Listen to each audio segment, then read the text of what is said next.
শুভ সকাল বন্ধুরা। আর আজকে একটা মিনি ব্লগ নিয়ে তোমাদের সাথে চলে এসেছি। সকাল সকাল বেরিয়ে পড়েছি ছেলেকে নিয়ে, হাজব্যান্ডকে নিয়ে বাইকে করে। আর যাচ্ছি, বেরিয়ে পড়েছি। কোথায় যাচ্ছি? ছেলের স্কুলে যাচ্ছি। আজকে হচ্ছে ওপেন ডে। মা, রাস্তায় বেরিয়ে দেখি একটাও লোক নেই। আমি কী ব্যাপার, একটা লোক নেই কেন?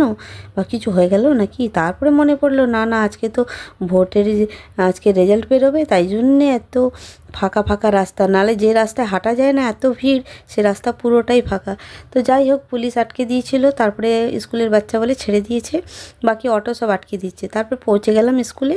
আর তাড়াতাড়ি করে পেপার দেখে আর অমনি টিচারের সঙ্গে দেখা করেই তাড়াতাড়ি ফিরলাম। ভাবলাম ভোটের রেজাল্ট বেরোনোর আগে ঘরে যাই। তারপরে ভাবলাম কী না কী হবে ভোটে, কে জানে, পরে দেখা যাবে কে জিতলো কে হারলো। তারপরে সেই রাস্তার মধ্যে দেখছি আবার সেই পুলিশের এত পাহারা, রাস্তার মধ্যে আবার আটকে দিল, অন্য লোককে যেতে দিচ্ছে না, আমাদের স্কুলের বাচ্চা বলে ছেড়ে দিল। তো আজকের মিনি ব্লগটা তোমাদের